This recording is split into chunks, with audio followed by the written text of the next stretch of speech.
If you train for a long time and everybody around you still thinks you're, a rotten louse, something is wrong, no matter what you think. Right? Or if everybody around you thinks you're insensitive, or if you're still extremely fearful. So we're kind of raising the bar. I'm not saying that we don't need to go through those periods. We do. We need to be fearful, and we need to be louses.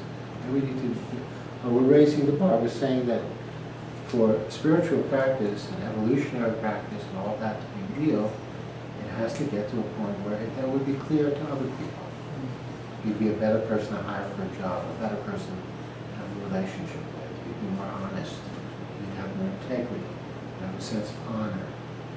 You'd be more trustworthy. All of these things. And you wouldn't be stupid. Stupid being that you believe any old idea that somebody comes up with. Now, so the last thing that I want to point you at here is we've been looking at personal types. And a personal type would be a description, in a way, of the things we believe. Like, my own type of 7 believes that the more you can cram into a life, the better it is. If you don't cram a lot of stuff in, then you're going to be in pain or bored or things like that. And I want to go through this with all of you. But I want, I hope this is something you can ask questions. Liberation is not so far away. In the East, when liberation was taught, it was made high, like a mountain, say like a mountain of swords, a mountain of glass. Very difficult to see, very difficult to attain. It's not so true. They made it difficult. Or it was for whatever reason. It's not so difficult for you to practice and sit, drop more and more of your beliefs, and the last belief you will drop is that you and the world are two separate things. That's liberation. Then none of the ideas matter, because all ideas are based on separation. That is not the end of your practice, though. From there, you have to come to a place where you embody your understanding, continue to refine and become more excellent to the point where, as a liberated being, it shows. And it has real provable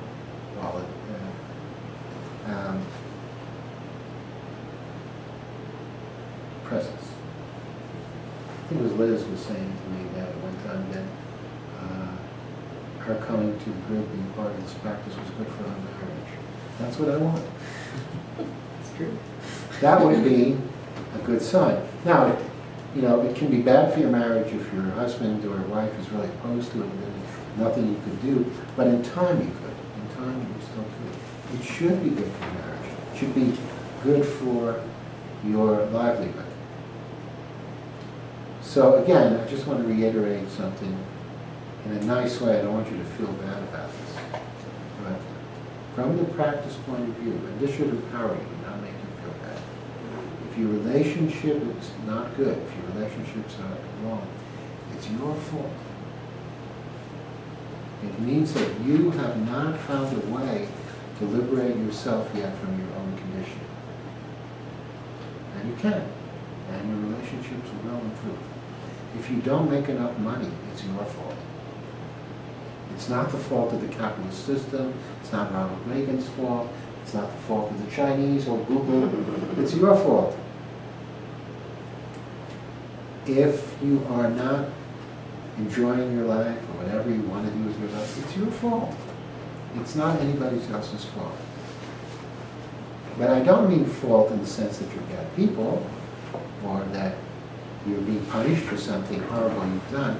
I mean, it's up to you. And Lost Coin is about practicing in a way where it enhances every aspect of your life.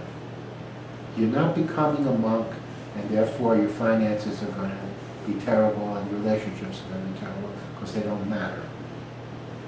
In this way of practicing, the way, in the old days they would have called this tantric practice, or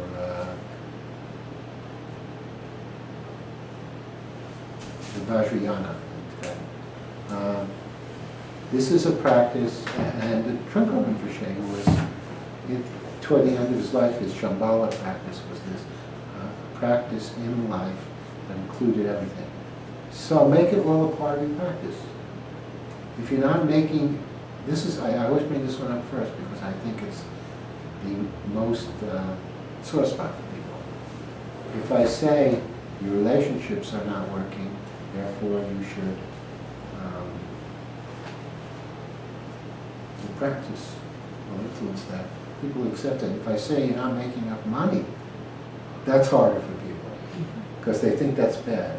If you think that's bad, that's where you're stuck. You're not attached to money, and you're very happy that you're not attached to money. You're attached to not taking care of your financial life. That's an attachment too. I was also speaking to another person who I know, Katie, who will listen to this, and she's really a good student. She was talking about listening. She's working on some business stuff, and she was talking about listening to some talks, some of mine, and you've all met her, and some by Conrad. And my instinct was, I didn't say it to her, because I know she needs to work out something like that. I felt like I said, don't listen to Conrad's talk, listen to my talks, and if you want to listen to somebody else talk, listen to a business person talk. You're trying to run a business. Don't be superstitious.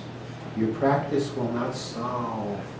When you sit, your problems will not go magically away. You will get clearer. You will still have to implement it yourself.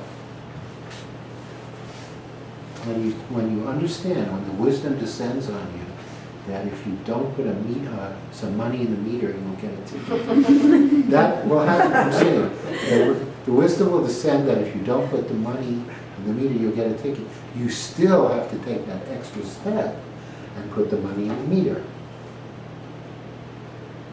See, and that's something it's sort of my mission that the next generation of practitioners of the way be able to put the money in the meter, not just develop an understanding of meters.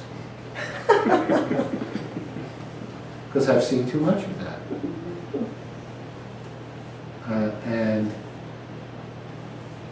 And too much of other things, some of which I will not say, but I will say some. And so that we have a real viable practice that can be part of our culture. I think that given 50 years, this will be part of the mainstream culture, and that would be a really good thing that we evolve as people. So liberation, my message is, let's look at it, it's not so far. Liberation is your birthright. It's who you are. You're not complete until you see that part of yourself. But it's not something new, and it's not beyond anybody's reach. Every one of you, no matter how smart, stupid, tall, short, male, female, dumb, smart, did I say that one?